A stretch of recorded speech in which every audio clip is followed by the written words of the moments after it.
parti pour ce voice-over, donc tout simplement j'ai commencé par du squat. J'ai pas montré les barres d'échauffement, mais en gros j'ai fait une barre à vide et j'essaie de descendre le plus bas possible. Là j'étais à 80 kg et j'ai fait 6 reps ou 8 reps, je sais plus, mais c'était juste pour me chauffer.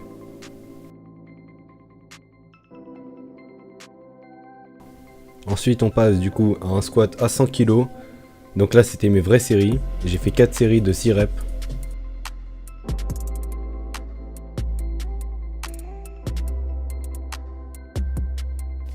Donc le squat, voilà, c'est un exercice polyvalent, vraiment très important, ça vous renforce à peu près tout, les jambes, les lombaires, ischio, quadriceps, voilà, ça fait vraiment beaucoup de choses et ça vous servira beaucoup pour la détente.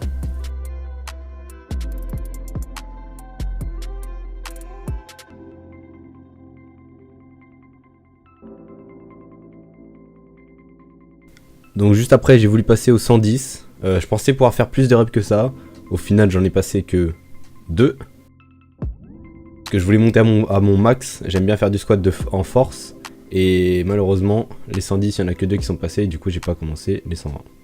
Je suis ensuite passé au plio squat, donc le plio squat c'est comme vous pouvez le voir, on s'assoit sur un banc pour que les jambes descendent pile à 90 degrés et on essaye de remonter en explosif. Bon là j'avais 120 kg, c'était finalement un peu trop avec le squat d'avant, du coup j'arrivais pas à remonter vite, et bon j'ai fait que 4 reps et j'ai changé les poids juste après.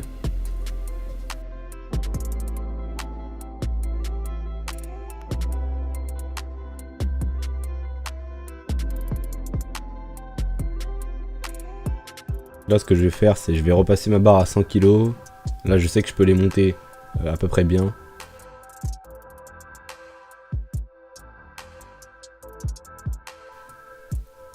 Donc voilà, là on commence à 100 kg. J'ai fait 10 reps il me semble. 4 séries de 10 reps à 100 kg. Le plio squat vraiment un très bon exercice pour l'explosivité. Vraiment quand vous allez remonter, essayez vraiment de remonter le plus vite possible. Sur cet exercice, vous pouvez mettre un peu plus lourd que le max que vous pouvez faire en squat dans vos séries. Tout simplement, il est un peu plus simple. Vu que vous descendez moins bas, vous avez aussi moins à remonter. Donc n'hésitez pas à mettre un peu plus lourd que d'habitude. Ça travaillera aussi votre force.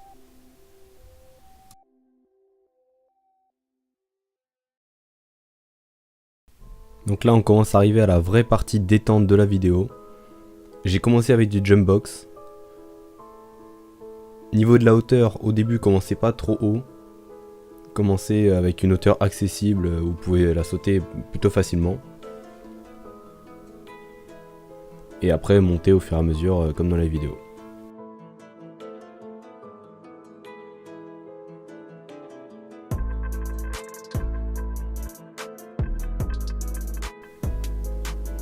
Donc là, je l'ai monté de 1 cran au niveau de la cage, au niveau des trous de la cage. C'est juste en dessous de mon max que je peux sauter. Je peux vous conseiller aussi, si vous voulez augmenter votre détente, de mettre quelque chose de petit mais faire des sauts assez rapides dessus, vraiment de les enchaîner, parce que là moi on voit que je perds pas mal de temps quand même à reprendre ma détente à chaque fois parce que il est assez haut, mais prenez un truc plus petit et enchaînez-les, ça marche aussi. Il faut faire les deux.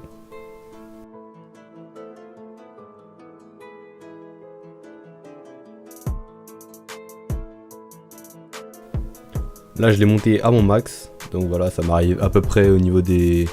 entre les abdos et les pecs. On voit déjà que ça commence à être un peu plus serré. Je faisais 5 séries de 5 sauts entre chaque hauteur de box.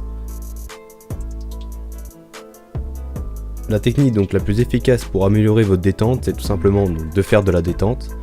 Pour ça, alternez entre les petites box et les grandes box comme ça. Et vous allez voir que votre détente va monter progressivement. Alors je le mets pas forcément dans le montage, donc là je vous le mets. Je fais de la corde à sauter entre à peu près chaque série de chaque exercice. Donc là j'en fais à l'envers pour pouvoir améliorer ma synchronisation.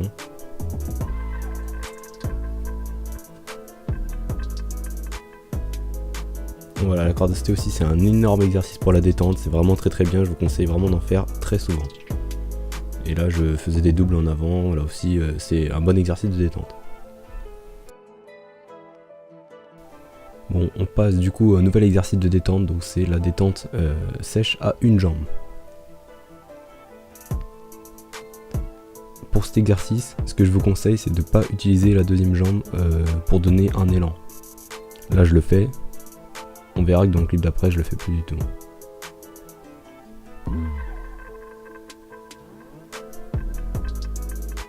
Voilà, donc là j'utilise beaucoup moins ma jambe qui ne sert pas, qui est en l'air. Et voilà, c'est vraiment ce qu'il faut faire. Il ne faut pas utiliser votre deuxième jambe en tant qu'élan, parce que sinon c'est plus vraiment de la détente sèche.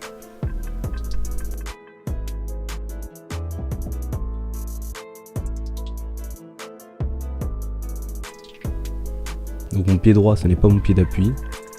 Donc j'ai un peu de mal à sauter, on va voir juste après que j'ai plus de mal à sauter les grandes boxes. Donc là voilà, j'ai monté le niveau de la box d'à peu près, je dirais, ça fait peut-être 8-10 cm en plus. Donc là du pied gauche, c'est mon pied d'appui, donc ça va. Et là c'est le pied droit, on peut voir que il est un jaugé. Voilà, donc bon, finalement j'arrive à le sauter, mais on voit que c'est quand même moins, il y a moins de confiance que dans le pied gauche. Ce qui est normal à peu près pour tout le monde.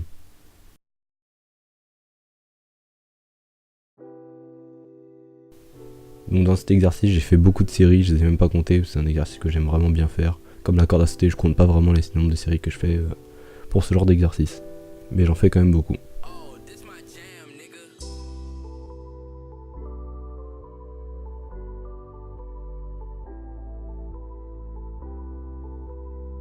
Avant de commencer le dernier exercice, j'ai fait du leg curl pour les ischios. C'est un muscle assez faible en général chez beaucoup de personnes. Donc du coup, j'en profite pour le renforcer.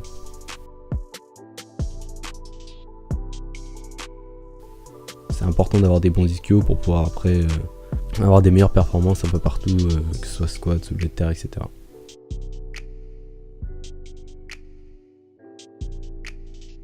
Donc le dernier exercice, c'est la luge.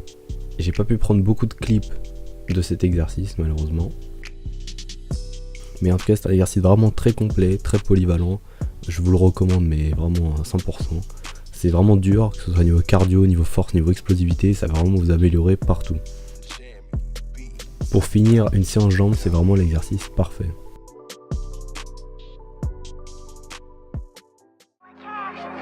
Bad bitch, small waist, pretty face, having my way, having. She let me nut on the face. Stay in your place, stay in your. Shut up and stay out the way. Shut up.